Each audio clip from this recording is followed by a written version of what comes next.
Boyoka etrepaso oyo penza oyo ya mama Honori oyo braquer munene pe muyibi munene ndenge alobaki na allemand pe batu na biso awawa balobeli yango na français penza bofongola matoi boyoka ndenge mama oyo bakisi na ye asalaka oyo pona abrake batu pe azwa bambongo kaka ndenge bomoni asalaka ngo na babanki ebele. Mama Honorine oyoyo muyibi munene penza boyoka ndenge balobeli yango penza awawa na français ye wana ndenge bozomona kaka ye wana ndenge akangaki munduki pe ndenge akangaki allume ye wana vraiment bazolobela ngo ye alingaki kosala filme to nini awa na RDC mboka ya batu ya Nzambe.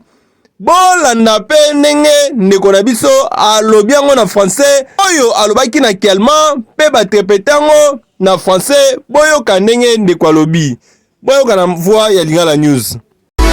Babina sali pe Lingala News tanga masolo boucle. Ngana ça na ka traduction pour na ko mo banga mama pe ama kiosi mo kulu na yemo mo se ba kiosi mama iso kutenga na Allemagne ko 400 mutsutsu yo. Yasa ni moi Simon atala ba film abwaka na pe anzoto na ba film a moi Simon lia ba film action et tout a moi Simon pe a filmique. Siko lokwa ngana yo totalaka film ya Strauss kukila yo na kende ko senga chèque ni na banque ba compliqué et tout ba bimisi lokwa kende ko branquer ba mama pe lekele kia kia bongo betali solo yango na traduire bino et tout. Donc yé film ya Strauss wana a reproduire on ce qu'on a ndenga ba ki son quoi. Donc yé azana compte na Rao Bank akende kuna pombati akende ko senga chèque na ye na Rao Bank parce que ana bana kiotre et puis moi na moko azobela. Donc tant komi kuna azo senga chèque na ye bobika Rao Bank ba komi compliqué que non mama signature no zo concordé te signature na yo yaka bonde masko mutema bi ayaya ngana na bana nga 4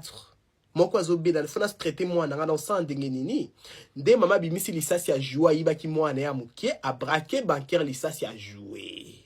nde bakanisi azo braquer bango banque et tout ba créer ba problème na nyonso bangungu wana nyonso ba bimisi braquer mais en temps normal yaki ko braquer ta yaki neka ko réclamer chèque na ye nde to talaki na film Strauss siko bino botala ko na film Strauss awe lekeli bino la communauté congolaise bokomi kolela pourquoi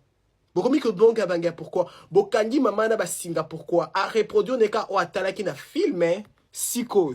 Asuka na mama lubi kazani malfaiteur te azane pe lié te na ba entreprise de salaire bat mabe ba braquage to ba mafia etc non azali lié na makembwana te et tout azaka femme moko banda ko leka na ba étape moins difficile surtout financièrement parlant le quoi atala ki film Strauss mabeka e côté la bien mais ngape noko salango ce moment sur salon ngape noko salon pe ma kios na salon quoi la congolaise ndasa ki makembwana nyoso sur ça abibo limbi sa bato nyoso a blessé bato famille na e ba camarade to communauté congolaise o a blessé en tout cas bo limbi se kaka kiano ka sengi bolimbi c'est belé kaka